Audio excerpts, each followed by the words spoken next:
this is what makes women's basketball so fire. I mean, I just love playing the game. It's fun. To see how far the game has grown has been amazing. They say nobody watching. That's a lot of people. There's a lot of people in there, Martin. Yeah, I think I've always just been able to get downhill. When recess came, like, I had my sneakers on. I hit them with a hezzy. After that, they quit.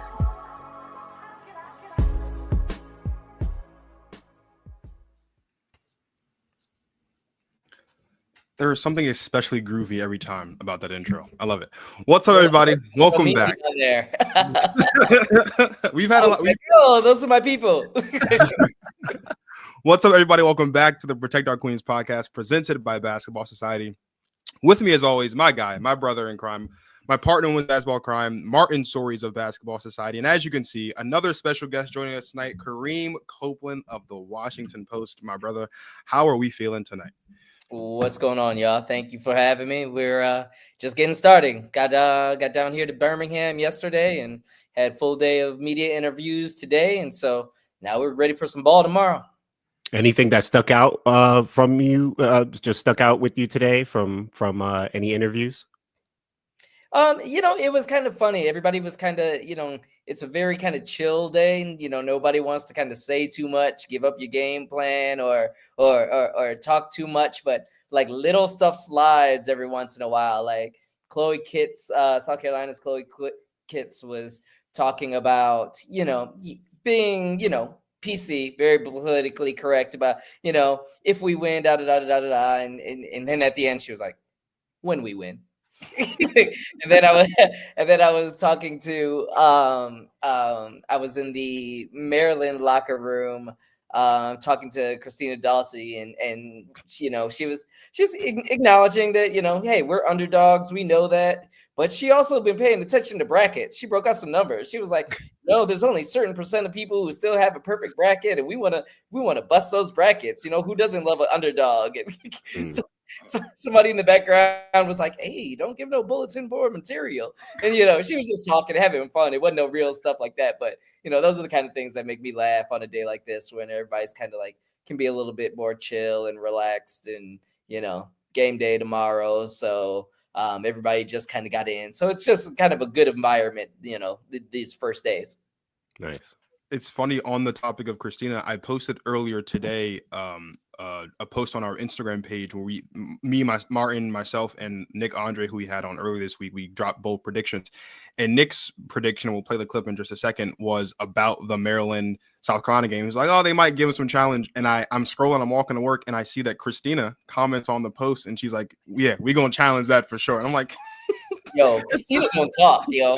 Christina's going to talk. She's fun. I love chatting with her because she gonna say some stuff. Yeah, fun is one word for it. Christina was, fun fact, she was one of our initial guests on Protect Our Queens before the podcast. When we first launched Protect Our Queens on Basketball Society, she was getting ready to go to Villanova. I think it was the summer before her freshman year. We had her on, and she's a Jersey girl, Rutgers Prep, right by me. Mm-hmm. Her trainer is one of my good friends, Tyrell. So I know Christina well enough. You know what I'm talking about. When I saw that comment, was not surprised at all.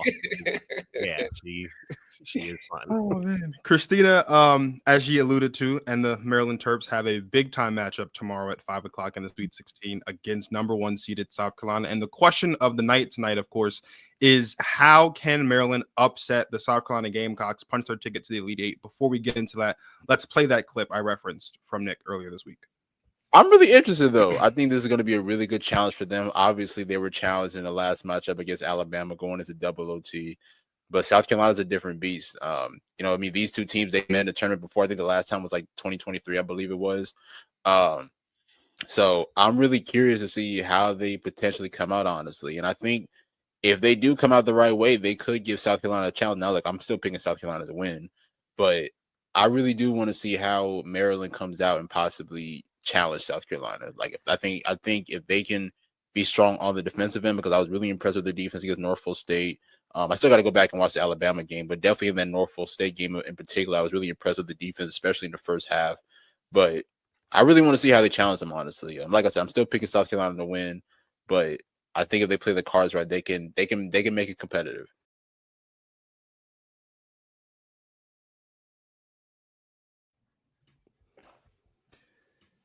This should certainly be an interesting matchup. So, Kareem, we will start with you. Nick talked about how Maryland could challenge South Carolina in this game. What are some things you're looking at from the Maryland side of things as far as how they can challenge them and potentially pull off what will be a massive upset tomorrow night? He ain't wrong. He ain't wrong with a lot of things that he just touched on. You know, the 4 things that I've gotten written down: defense, rebounding, turnovers, fouls.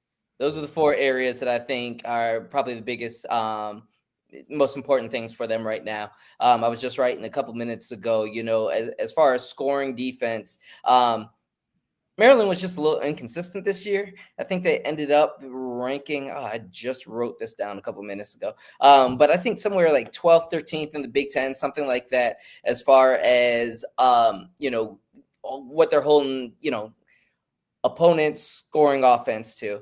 And that's where you got to lock down. You know, South Carolina is going to come in waves, and they got plenty of people who can put points on the board. So they got to get stops. That's number one. So, but once you get those stops, you got to get the rebound. And that's another, you know, these two, I do believe nationally are like 10, 11, 11, 12, right next to each other, somewhere right in that range. And so when you get these stops, you got to close out the possession with the rebound. I think that happened. I think that kind of got them a little bit too much in those first 2 rounds. They were getting stops, but then they'd give up a long rebound, and all of a sudden you have to do it again. You have to, you know, you have to work the whole shot clock one more time after you've busted your tail for so long just to get that first stop. So those are the 2 biggest things I'd look at. Turnovers, you know, this team, the biggest stat that Brenda Freeze always looks at is turnover to assist ratio. And that really, you know, when in the games that they play poorly, that's the thing that gets them. They're throwing the ball around. The offense isn't flowing, so they're not moving it side to side amongst themselves. Ends up with a lot of people kind of standing around and going one-on-one, and that's just not where they're at their best. They're at their best running the offense and running it, letting everybody get a touch and making the defense move around and things like that. But when they get a little stagnant and they end up playing one-on-one, that's when they end up, you know, just doing silly stuff where they end up, you know, self-inflicted turnovers kind of thing. Not necessarily, you know, a team pressing them and throwing them out of whack. You know, it's the unforced errors that always messes you up. And then you got the team going the other way in transition. And the last thing you want is South Carolina going the other way in transition. And the last thing is going to be fouls. And that's from the perspective of, we know how deep South Carolina is. They're going to come in waves. They're going to go 10 deep. I do believe they've got 9 players averaging at least 15 minutes a game, something like that, between 15 and 23, 25, something like that. Anyways, a lot of players getting a lot of run. Nobody, you know, doing 30 minutes plus. And so on the flip side of that, Maryland is shorting their bench. You know, you see that a lot of times when teams either get to the playoffs or get to the postseason. So they've shortened their bench. They're running 7, 8 players maximum. And so their minutes are already going up. And so if then you add in foul trouble, that's when you're going to have to kind of go even deeper in your bench, maybe to giving some folks big time minutes against a big time team that coaching staff might not prefer to do. So I think all of those things kind of go together a little bit, especially with the fouls and the kind of turnovers. You got to make sure you can keep your big 6, 7 on the floor. And this is an aggressive South Carolina team, so it's hard not to pick up fouls. So that's something that you got to watch. Kayleen Smichael fouled out last game. She had 24 at the time. So that's just a thing that's kind of you've monitored all year with Maryland. Fouls have kind of been a thing, and that gets them in a little bit of trouble. And so I don't know. Those are the 4 areas that I'm kind of watching the most and more than anything. And when it comes to with the fouls, also, they pretty much took all of the week off, not necessarily off where they didn't do anything, but they weren't on the floor. They were trying to keep their legs fresh, you're coming off a double overtime game. You're about to play a team that's super deep, that's going to, run more and more people off the bench. So they're going to have fresh legs. And so I think they wanted to keep them off their feet a lot this week. And also that to do that, you gotta stay out of foul trouble, or else all of a sudden you're getting people on the floor that, I don't want to say you're playing the number 2 team in the country, right? You want your big dogs out there, and so you got to keep your big dogs out there. You got to keep them fresh, and you got to keep them out of foul trouble. So those are the things that I'm kind of looking at. Yeah, that's good stuff. And all that stuff does relate. And I think they're all related to something that I really think about. And it is the big thing with South Carolina with their depth. And I do just think about the endurance and the fatigue factor, particularly coming off of a double overtime game. And yeah, that was a week ago, but it makes me interested, Marcus, in this is one of the things I love about noticing in the NCAA tournament is the transfer of momentum from game to game. So does that double overtime game against Alabama, which was a gutsy win for Maryland, really showed themselves probably even more of what they're made of? Does that carry over into this next game, which is an even tougher opponent? You got to play even smarter. You've got to be even more disciplined with the basketball. Everyone's got to be clicking. Everyone's got to hit shots. Like this has got to be your next best game. Does that carry over, or do we see more of a drop off in fatigue, and do we see more of like South Carolina start to impose their will and just make it too tough for them? I think the way they start the game is going to be huge, especially offensively, and seeing who's in rhythm, because I think they have a chance to put South Carolina on their heels a little bit, because Maryland, to me, and like why we've always liked Maryland, Kareem, coming into the year with the transfers they got and just their roster. You see how Sarah Tibiasu has come on lately. You see how the combination of their talent really it's what makes them interesting in this game. It's what's made them interesting in any matchup. They really do have an interesting combination. Look at how Ali Kubek is playing lately. Like so it's not just Kayleen Smichael. It's not just Cheyenne Sellers, who we love. Different girls have shown up and had shown the ability to hit big shots in crucial moments, especially in this last game against Alabama. So I feel like they're in a really good spot. They have multiple girls playing real confident right now. So I think how they start offensively is going to be huge. But I really look for that in that transfer of momentum, because a game like that can make a team feel super confident, like, hey, we're built for everything. We've seen everything at this point. Or it can kind of wear on you where the next team is just that much better. It's like, all right, we just gave our best last week. We don't know if we can do this again against this caliber of a team. It's funny that you say that, because I think the thing that transfers over is belief. The belief that you can do it, the belief that you can figure out a way, the belief that you can score, and the belief that you can have other pieces come in and play big roles. Like you mentioned Allie, who's had an up and down season in and out of the lineup, but she's been balling since the tournament started. Talking about Sarah Tibiasu, it's funny. I keep telling them that I'm taking credit for her success, because I wrote a feature about her right before the Ohio State game, and then she hits the buzzer beater, and now she's been averaging 20 in like the last 5 games or what, you talk about belief, and you said the word confidence. And that's one of the most interesting things that I've talked to them recently about. Sarah has said it flat out. Hey, I've got more confidence. And when I have confidence, I play better. And my team, my teammates are saying, yo, shoot that. We need you to shoot that on shots that, hey, maybe she, would pass up or looking for a thing. And now she's hitting step back threes. I'm like, where did this come from all season long? Ali Kubek, I just wrote and talked to her about it the other day. She's what now?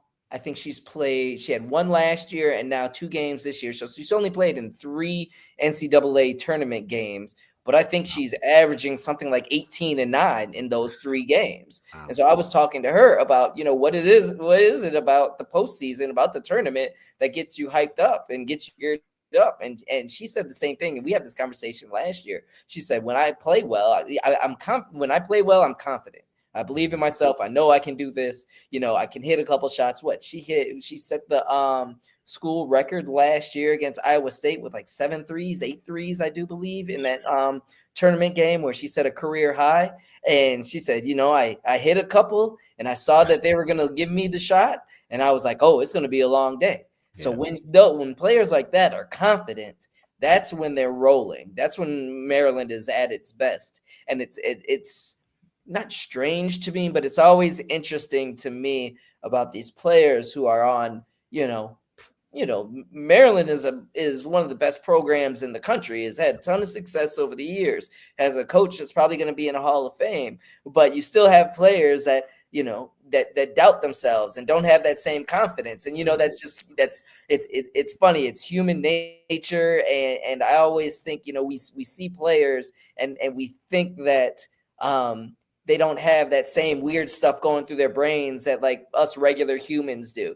But it's the same thing. They doubt themselves, and when they do, they don't play at their best, or they go into these slumps. Yeah. And so that's when this all started, talking about kind of what could carry over. I think that part between the ears carries over, that, hey, we can play against anybody. We can win in different ways. We can win when Kayleen is on the sideline with fouls, because now we've got other people stepping up. Oh, we got Mira McLean coming off the bench and locking up and playing great defense. Right. She's done it, she's done it twice these last 2 games, both these tournament games. And she showed a lot of that early in the season. And like, I was like, oh, she's about to be like that 6th man that comes in and locks people down. And maybe not even 6th man, because at the time, Bree McDaniel was kind of, they had their top 6 right there, which a lot of people are forgetting. That was a huge loss for them. Yeah. When you look at the box score, it doesn't sum up everything that she brought to the table. She was the one who brought that energy, that juice, that got everybody hyped, that made people feel confident. So she brought that. She's an elite scorer, and she locks down the best player on the opposite team. Now all of that, you glance at the box score and you don't see all of that on there, but it took them a long time to figure out how to get some of that juice back and some of those intangibles back with her being out of the lineup. But again, going back to that confidence and going over to what bleeds over. And I think that's what it is. The stuff between the ears, I think, regardless of physically, that's what's going to help the most. And it was funny that you mentioned, fast starts. That's been something all year that's plagued them. Either not just fast starts, but bad starts also. They've put themselves in some holes that they haven't been able to dig out of, or, they were down 17 to Alabama in the 3rd quarter. They had to dig out of these things. Yeah. So that's been something all year long. When they start fast, usually they play well throughout. You got people kind of rolling. But that's the question. Can they do that against South Carolina? And you definitely want to do that against a team that's bringing in Fuwali and Edwards off the bench. So when the bench comes in, you got better scorers coming in. So it's not like it's going to slow down. So you better get your points up right out of the way, because you don't want to be down 10 points when those 2 check in, because then it's going to be even more of a problem. And so, a week in between games, I think you can lose some of that physical momentum. You might be in a shooting groove and there's so much time in between that might not stay.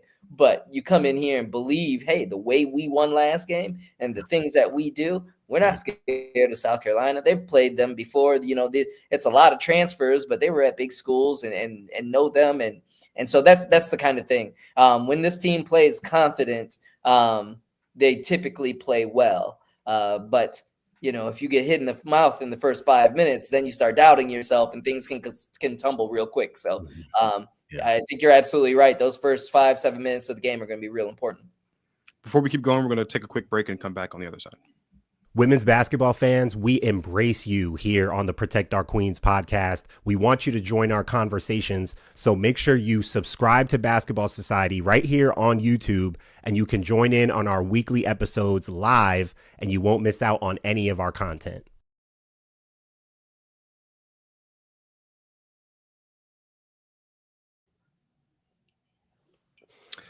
I wanna switch gears just a bit, and I want to talk a little bit about X factors, right? And you guys have mentioned a couple of mine already. I think the biggest one when you look at this matchup has to be Sarah Tibiasu, right? She's had 5 20-point games this season. 2 of them have come obviously in these 2 tournament games against Norfolk State and obviously the game against Alabama. The thing I found that was most interesting is in all 5 of those games, she hasn't shot below 50% from the field, and she's hit at least 3 threes in all of those games. Like, Sarah Tibiasu in big moments and big games this year has I don't want to say bailed them out, but like she's kind of bailed them out in a way in bit. some of these big games, right? In the overtime game against Ohio State that you alluded to, Kareem, obviously, right, the regular season finale, she hits the game-winning shot. But before that, leading, going down the stretch of the fourth quarter, she's hitting big shots. Same thing against Alabama, right? She's hitting big shots. Ali Kubik, another X factor for me, she's had back-to-back games now with double-digit rebounds. And in every double-double she's had this season, she shot at least 60% from the field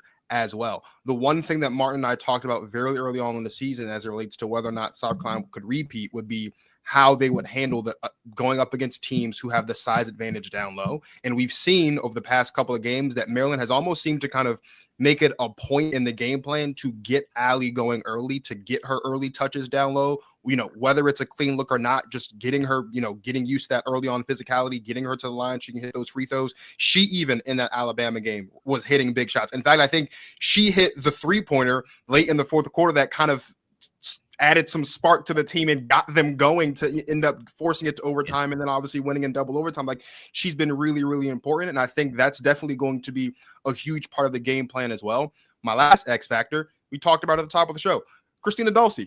She is coming in moments down the stretch of some of these big games as well. And whether it's a big time rebound, a big time block, or just playing great defense, she's also been important to this team as well.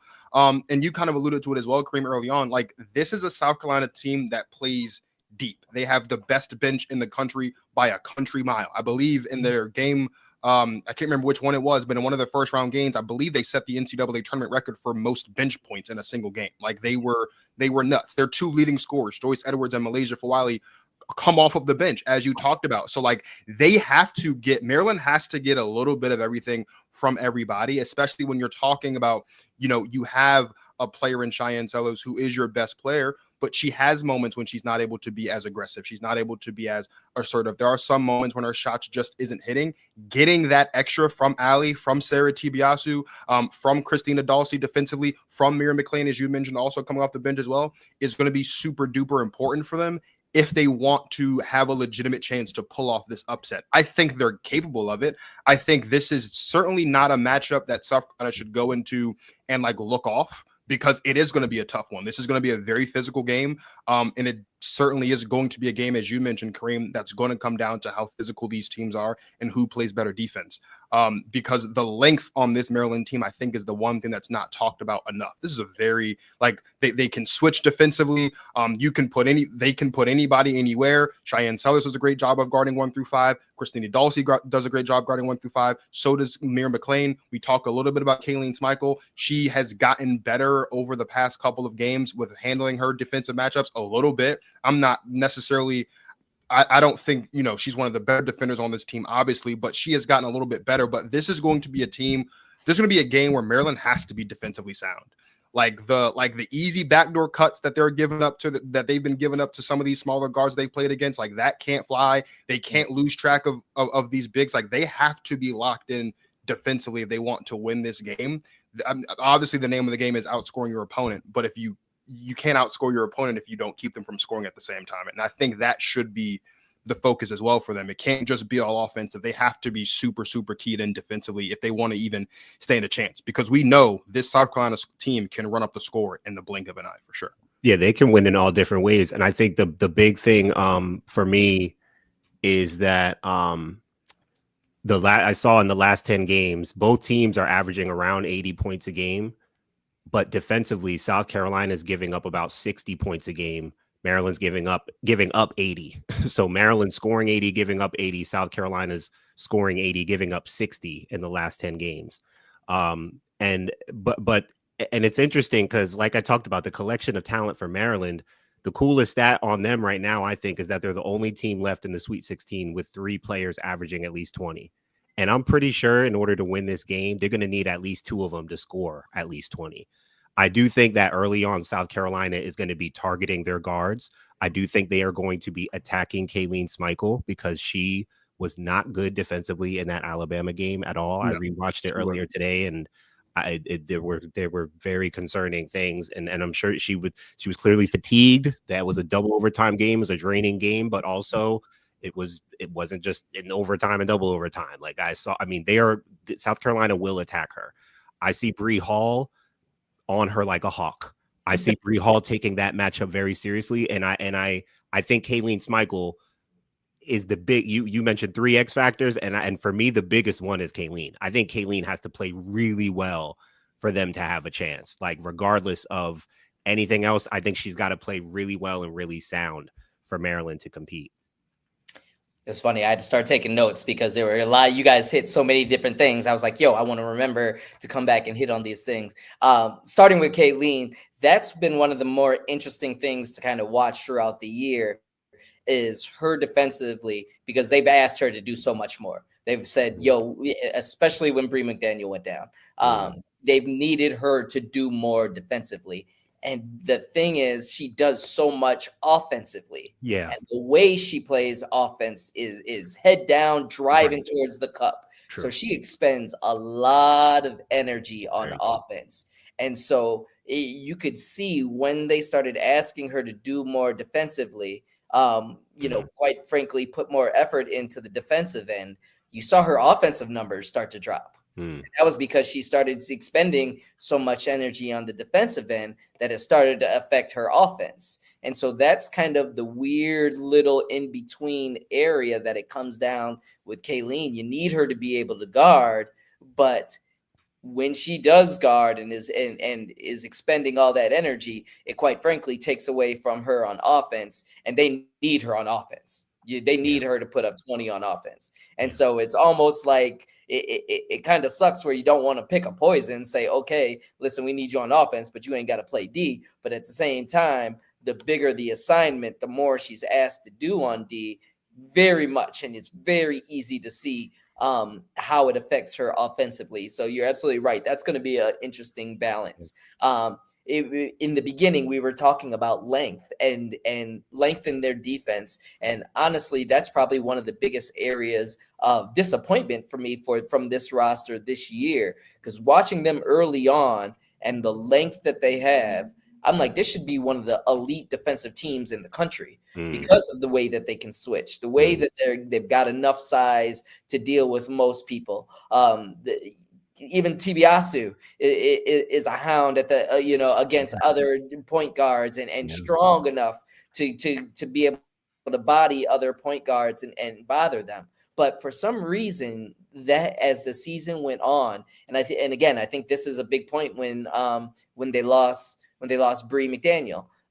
That defense changed a little bit and didn't have the bite it had previously. And you know what else they stopped doing? They don't press like they usually used to. Brenda Fries loves herself to put pressure full court, and that was something that they were doing when they had Bree, that now you don't see them use very much at all. And that's been kind of a staple of Maryland since I've been here. They love to do that. And you could see with the length that they have and how their bigs are able to move, you would think you'd love to press with them, because you wouldn't be scared of having, a big who can't move, being the wink link and kind of throwing everything off. But I don't know if it's a energy kind of thing. I'm not sure if it's hey, they're just making too many mistakes and ending up giving up, layups on the other end behind it, but they've definitely backed off of that throughout the season. So when you were talking about all that length, I was like, yeah, that was one of the things at the beginning of the season that I said, this could be an elite team and elite defensive team. And I think they were early, but that has kind of dropped off a little bit, especially when Bree went down. Mentioning Ali Kubek, I think this year, I just wrote it before that last game. I think it's when she scores double figures. I think they're like 12-1 this season, or at least that was before the Alabama game. So it might be 13-1 this year, somewhere around that. I wrote it. You'd think I would remember it, but I write a lot of stuff. But it was something gaudy like that, where it was like, hey, when you get her going, they usually play pretty damn well. And so clearly, absolutely, an X factor. Going back to Tibiasu again, it was funny. All year long, I was sitting there watching. I'm like, where's the scoring from her? She was A10 player of the year at VCU last year. every single year of her career, I do believe she averaged at least double digits. I think it was 12 or more. And through the first 3 quarters of the season, she had her, moments, but she wasn't scoring like that. And I'm like, I kept thinking, where is that? You don't. You were A10 player of the year. That shit pardon my language, but that stuff don't just disappear. That was there. I know it's in her. So where is it? It has the change in conferences been that big of an effect? And I didn't think it was. But when we were talking about confidence and things like that, hey, her teammates and coaches start saying, hey, we need you to score the ball. We know you can score the ball. And now look at her. She's scoring the ball. It's like, yo, you use that much earlier in the season. And so, sometimes it just takes a while to kind of get someone to get used to their new environment. And, we're talking about a team that had 7 transfers that you're all throwing in together. So it did, even though they had the 14-0 start, it still was taking some time to kind of gel and things like that. And everybody get used to how everybody else wants to play. A quick mention on Shy and Saylor Poffenberger. Barger. That's a scoring punch that they're very much missing, quite frankly, from both of them, because they're both banged up. Yeah. I think Shy's got a sprained knee, a PCL, I do believe. Saylor had that lower leg injury that they haven't specified, ankle, foot, something like that. And Saylor hasn't quite been herself since she's gotten back. And Shy, you see it in spurts. Yeah. But you can tell she's not moving the same way she can when she's in her prime and she's completely healthy. Yeah. And I think, she had that 2-0-0 in the Big Ten tournament against Michigan. I'd never seen her play like that before. But I was talking to her dad and some other folks. And I think what happened was, or what they think happened was, because of the tournament, because of being on the road and they were the second game, she didn't get her warm up in like she usually does. I mean, apparently it takes a lot to get that knee loose and get it ready to play for 40 minutes a game. Right.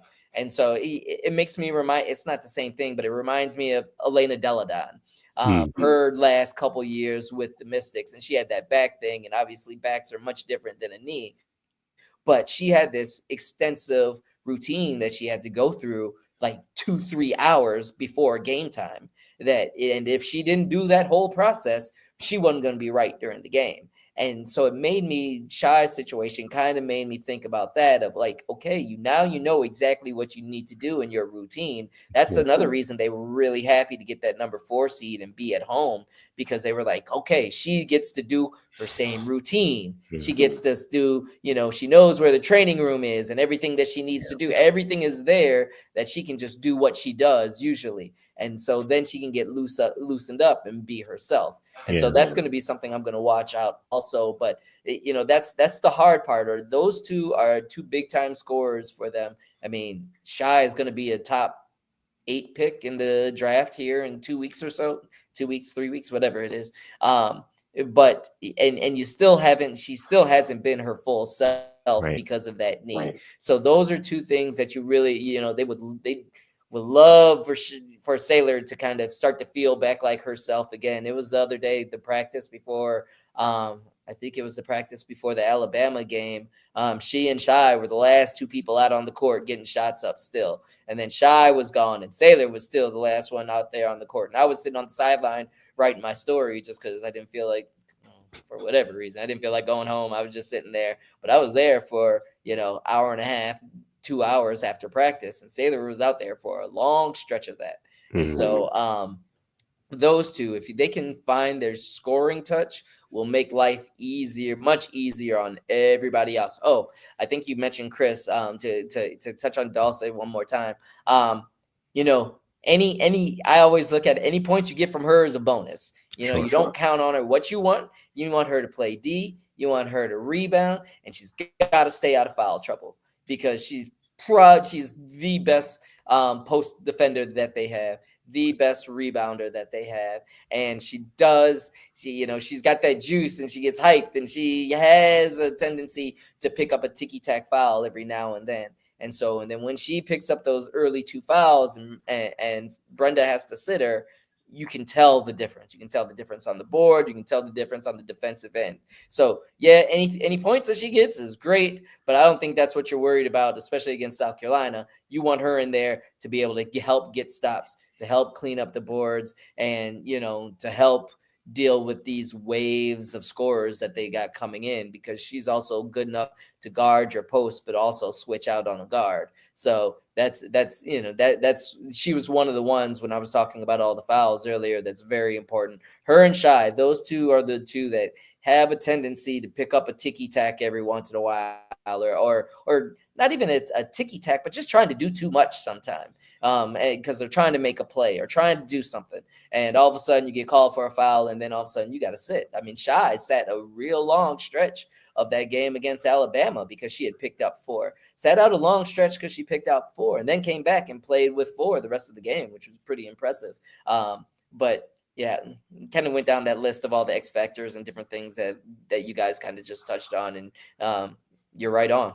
That's great stuff. I really think these girls are like a collection of really competitive players. Like I think when we talk about Christina and her energy, Kayleen, like these are girls, Cheyenne, like these are girls who are real competitors, who even you saw it in that Alabama game, and just the fight that they have.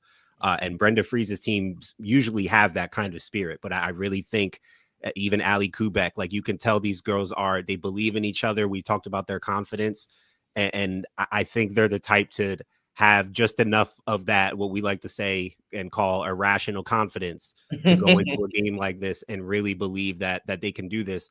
The last quick thing I'll say about Cheyenne and what's impressive to me, because a few games ago watching her, I started getting upset because I'm like, man, I want to vouch for her as like a top 5 pick in the draft. Because I remember watching her freshman year playing with Diamond Miller, and I was like, yo, who's the freshman girl? That girl is spicy. She moves. She's not afraid. She's just reckless enough. Like, and now she's she can't play as shifty, not as side to side. You touched on it, Kareem. But what I'm, especially in that Alabama game, what I'm really impressed by is she's kind of finding her spots. Like you can tell she knows she's a little limited, but when she gets that good warm up in, clearly she can get into a nice little rhythm. She's not going to be super explosive or side to side shifty and stuff, but she's getting to spots. She can still knock down shots on ball movement, on quick reversals. She can pump fake you, take a dribble to the side, hit a 3. So she clearly knows that she still has enough to be very effective. So I've just been really impressed with how she's been adapting to her own limitations, because she's still really good out there. The 3 spots is the 3. She likes to be at that elbow spot, and now she's worked in a little bit more post game where she likes to start her spot. She'll catch and shoot from beyond the arc, or she'll get it in those 2 spots and then try to go to work. Whereas before, you would see her try to get her defender moving, and then be able to kind of move off the break or move, be shifty in that way. A lot of her stuff comes from where she gets it now. She turns and sizes up and decides how to move, as opposed to, moving and being able to hit that little floater or things like that. So it's much more calculated, but you're absolutely right. She's figured out, okay, I can't quite do this, but I can still do these other 2 things, these other ways where I can still be effective. And just one last thing, it's funny you mentioned her as a freshman coming in. At some point that year, Brenda said, "Hey, she's the worst defender I've ever seen." Like, flat out, like she did, and her family cracks up. We all laugh about it. That they're like, "Listen, she didn't play a lick of defense when she was in high school. It was an afterthought. She was not playing no defense. Just scoring a bunch of points. Wow. But she got to Maryland, and that team was loaded. Yeah. And she's like, how am I going to get on the court? Yeah. This is somebody who ain't never had to sit their entire life. And she knows, hey, I'm not going to crack this. I'm probably not going to start. How can I get on the floor? What does this team need? That team needed defenders. That was a team that could put up points. That wasn't an issue. I think what was that? They had Diamond still. Oh my gosh! Angel was on that team. Angel was still on that team. Katie was on the team. Yep. Point guard was on that team. That team, and shoot, one of those early games. They played Iowa, and I think she said set a record. She's hit like 8 3-pointers. And I went back and I looked up that story, and it was funny because Caitlin Clark was a freshman in that game, and Caitlin scored like she had 20, but it was kind of like a quiet 20. But I was like, I wanted to go back and I was like, what did I write about Caitlin Clark? You know, that freshman year, probably the first time I saw her, she got one sentence. Caitlin Clark scored 20 or 22, whatever she had, but that was it, because that Maryland team was so loaded offensively, and Katie Benson. Yeah, I just talked to her the other day. She was bombing away, and that team was just so good offensively that they overwhelmed Iowa. And even though that there was this skinny freshman that played really well, that nobody had any idea she was going to turn into what she eventually turned into, was really an afterthought. And so, but all over the place, that's how it's so interesting to think those first 2 years, Shai was considered, a defender because she made herself into an elite defender when that was not her as coming out of high school. But that also tells you the kind of the mentality of her and why her game is so all encompassing is that she'll figure out a way to be effective, a way to get on the court, a way to contribute. And that was the thing as a freshman. She said, hey, only way I'm going to get some PT is to defend. So I'm going to get out there and defend. And then she got trust, and then she got more minutes, and then she could start showing off her offense and do all these other things. She's played darn near every position on the floor since she's been here and been asked to do something different every year. Went from being a defender to being, that sixth man to being the facilitator. She was running point guard, to being, last year she led the team in every category, points, assists, and rebounds, where she had to do everything. So she's held so many roles throughout her career. That's why I think that's a big reason why you still see her so high up on draft lists, because you see it all the time. Somebody has a rough senior year and they plummet. But she hasn't plummeted, especially when it's an injury. People are like, oh, she's not the same. They don't know, injuries knock down people's draft status all the time, but it hasn't really affected her because people have seen that she can do so many different things in different ways. And she's proven that over 3 years. And you can also clearly see, hey, she's not moving like she is, and they're in the middle of the season, and there's nothing that's going to fix that except rest, and she ain't going to get no rest until the year's over. And, Shai is not the person to shut it down because she's worried about next year. So, but I think scouts and people who've kind of been following her career have noticed that. Yeah. That's good stuff, man. Good I have stuff. been screaming to the mountaintops for the last, what has it been, 3.5, 4 weeks now, Martin, that in 2 weeks I need to hear the Chicago Sky call Cheyenne Sellers' name. That time. I have been screaming it from the mountaintops. Martin has talked a lot about how the best thing the Chicago Sky could do for Angel Reese is get her a legitimate good point guard that she can grow with and that she can develop with over time in their young career. And when they still had the third pick, Martin was beating the drum for Olivia Miles. They don't have it anymore. So I've been beating the drum for Cheyenne Sellers. I've taken over the duties of pushing that agenda, and I'm going to push it as hard as I possibly can. I want to hear Cheyenne Sellers' name called at number 10 because I think that'd be a great fit for her. I think that'd be great for Angel. It'd be great for the city of Chicago. And then I have a reason to go to Chicago to go see Cheyenne Sellers and Angel Reese. I mean, you saw what just happened at Unrivaled with her and Chelsea Gray. I mean, Chelsea Gray is going to make everybody look good, right? But when you've got her playing alongside an elite point guard and they're in that pick and roll game, right, it's hard to stop. Right. Hard to stop. And so you get her.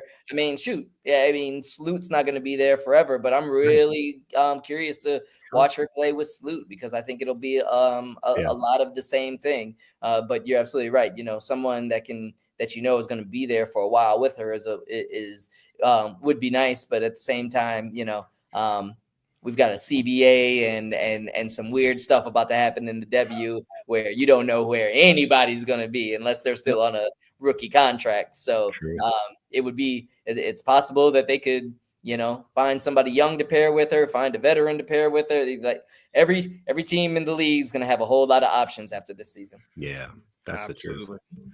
Well, Kareem, we appreciate you for taking some time out of your busy schedule to come down and talk with us for a bit about the game tomorrow.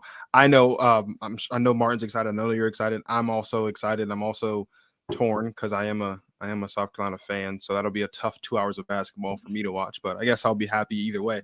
So all of you guys that tuned in with us live, all you guys are watching on the playback, we appreciate all the support there as well. Don't forget to like, subscribe, click the notification bell so you don't miss any new episodes of the Protect Our Queens podcast. And so for my guys, Kareem Copeland of the Washington Post and Martin Stories of Basketball Society, this is Marcus of the Protect Our Queens podcast signing off. Thank you guys for watching. And as always, you guys enjoy yourselves some women's basketball.